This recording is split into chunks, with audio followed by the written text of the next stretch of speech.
Very good afternoon, everybody. It is Matthew Woods from Weather World once again. I'll leave a little disclaimer at the end as to where I have been. Let's just get into today's severe weather forecast. As you can see, we have a slight risk over the New England area over here, parts of southeastern New York and Vermont, New Hampshire, Connecticut, and New Jersey, and all these states over here in yellow. We're going to be seeing some elevated risks for some hail, damaging winds, and a few tornadoes. Not a very high tornado risk, but that's what we're going to be seeing for today.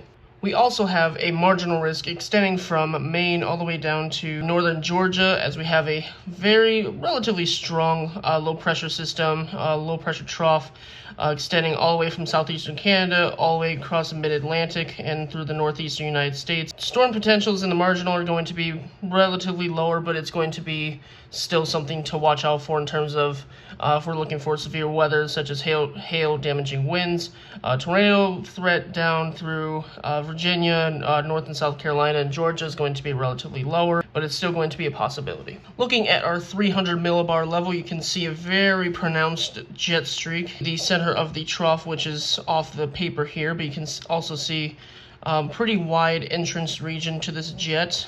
Trough axis obviously being located pretty much directly over Lake Michigan and Michigan right now. And you can obviously see a relatively more broad exit region over here. This is going to be the environment that's going to be favorable for the severe weather that's going to be happening for today. Winds within the jet are going to be around 80 to 90 knots, especially around the center of the trough axis. This is a positively tilted trough, as you can obviously see, pointing more towards the right than the left. Left would be negatively tilted.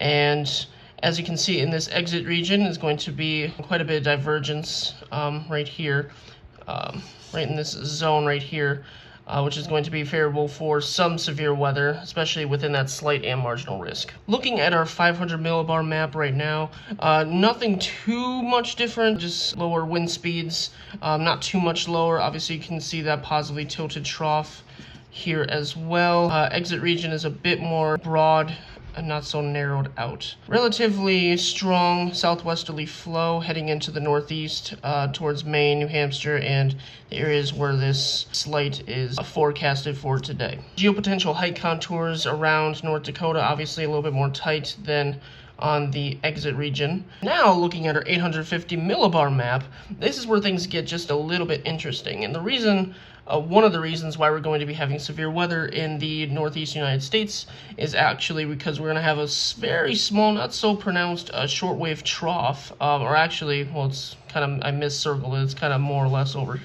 in this area right here that's going to be protruding up through the northeastern United States in this direction. And that shortwave is going to amplify the potential for severe weather, including hail, damaging winds, and tornadoes. Obviously, tornado potential a little bit lower. I think last I saw was about 2%. I'll put it up on the screen. But the rest of everything looks relatively about the same. We obviously have that speed shear. Wind speed in this low-level jet are a bit lower than obviously at the upper levels. Still pronounced southwesterly flow around this positively tilted trough. And you can see that positively tilted trough axis. Now, looking at our 500 millibar vorticity map, you can see roughly the same thing as on the 500 millibar map I showed you earlier. We have a negative anticyclonic vorticity upwind of the trough axis here, and relatively strong cyclonic vorticity advection streaming up with southwesterly flow. That shortwave, that'll enhance the vorticity, especially within the northeastern United States, and increase the risk for severe potential such as hail, damaging winds, and tornadoes, like I mentioned. This is our 300 Kelvin isentropic map.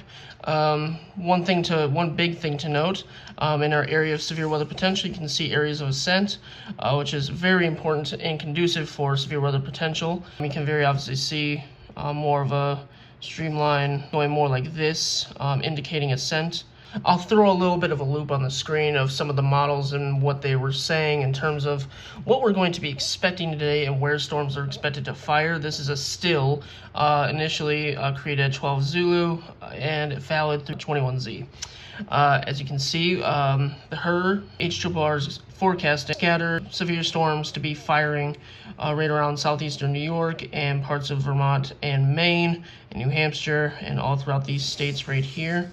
These storms are actually projected to travel east-northeast, roughly in this direction. Some of the other models, like the GFS, are saying something a little bit more broad, roughly the same thing. You know, I've looked at the NAM and other models saying roughly the same thing. Storms are expected to fire roughly within actually this zone back here and projected to move east-northeast this way. So if you live in any of the areas that are circled, or if you live in the marginal or the slight, I would definitely keep an eye out today for any sort of severe weather potential, because it's definitely going to be happening. Hail, damaging winds, relatively lower risk for tornadoes, but definitely keep your eye out for that. Heavier rainfall totals are expected in some areas. Also seen that CAPE values within this range are a bit lower than the 1500 to 2000 range, 1500 to 2000 joules per kilogram range, which is definitely conducive for severe weather potential and convection, but not on the high end, but definitely enough for something to kick off. So that is going to be the end of this video. Thank you so much for watching. If you guys want me to make another video as to why I've been gone for so long, which is an entire video in of itself, let me know down in the comments. I hope to be doing this a lot more. Part of the reason why I have to keep it down is because, you know, I'm out in the dorms now, I'm in college. I can show you the view right now. I mean, it is just, it's lovely. It's amazing. Currently at NIU. I'm going to try to do better on these videos in the future. I know I kind of missed some steps. I want to get this out as quickly as possible with the details that I do have. And I hope you enjoy. If you like this video, make sure to give it a like and subscribe to your boy if you're excited to see more of these, hopefully in the near future. And I will see you guys later, and peace out.